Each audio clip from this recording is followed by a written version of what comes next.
generosity is such an attractive quality. Think about how children respond when grandparents arrive with bags full of presents, or how we respond when a generous friend buys us the most expensive ticket for the biggest show in town. God is generous. Look around you. Our universe is teeming with countless examples of God's abundant kindness. And it doesn't stop with creation. God's beautiful extravagance extends to the salvation that He offers. Forgiveness would have been amazing, but the God who is Father, Son, and Holy Spirit offers us much more. As well as forgiveness, we are invited to enjoy a relationship with the Divine Three. And this begins when anyone gets personally committed to Jesus. It's vital to realize that Jesus didn't come as a spiritual consultant, but as a king. On the day of His birth, this is what an angel declared. Today, in the town of David, a Savior has been born to you. He is the Messiah, that is the promised King, the Lord.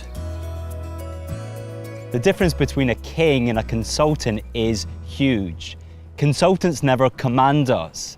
They will show us the options, but they will never give us any orders. They will give us some advice, but they have no authority over us. Whereas a king is different. A king is the one in charge. A king is the one who has the right to command us.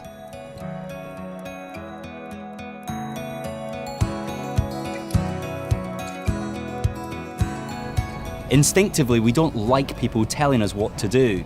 We may be happy to explore our spiritual options, but we want to remain in charge of our future decisions.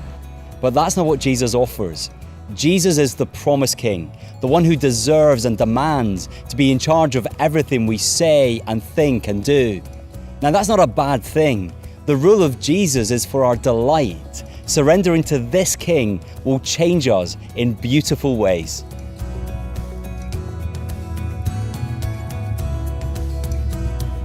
Think of it like a house restoration project. You may have seen those programs where someone buys a house in a state of disrepair. And then under new ownership, each room is gradually transformed so the end result takes your breath away. The same happens with a Christian. Under the loving rule of Jesus, we are gradually changed to be made more beautiful. Now, obeying Jesus in a world where many people don't inevitably brings Christians into conflict with many competing ideas. Therefore, anyone who decides to follow Jesus can expect turbulence in their lives. There will be difficult situations with friends and family and work colleagues, but following Jesus is worth it.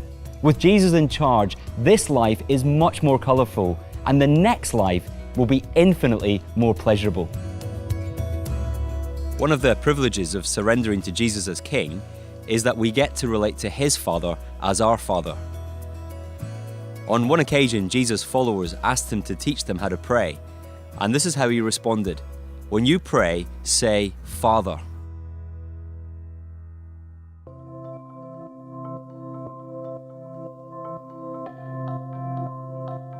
No one is born as a child of God. We start off as His creatures.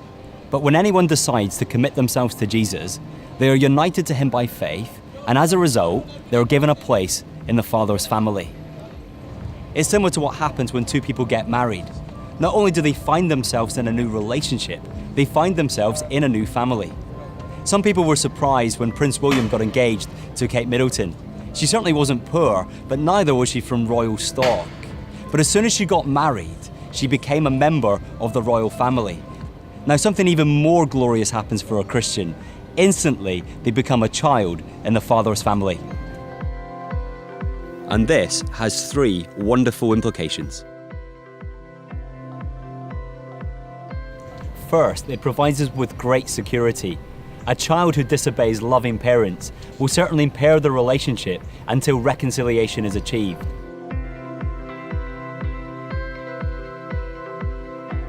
But their position as a child is never in doubt. The same is true for a Christian. Our future sins will never remove us from our new family.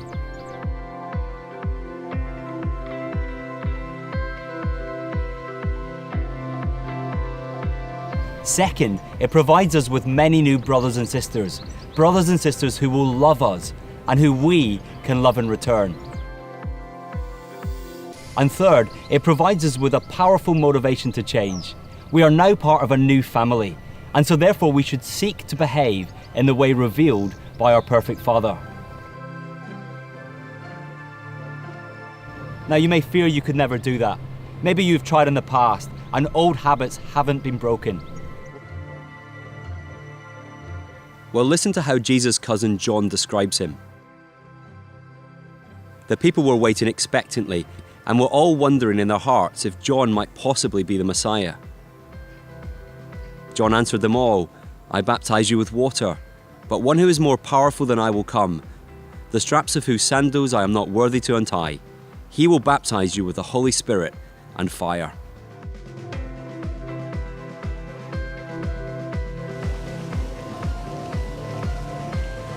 Jesus is the more powerful one, and the promise here is that he will send the Holy Spirit to live within his followers to help them to change.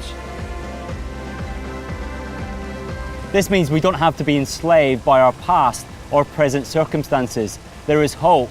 Power is available. Anger can be dealt with. Anxiety can be battled. Apathy can be replaced. Change is possible.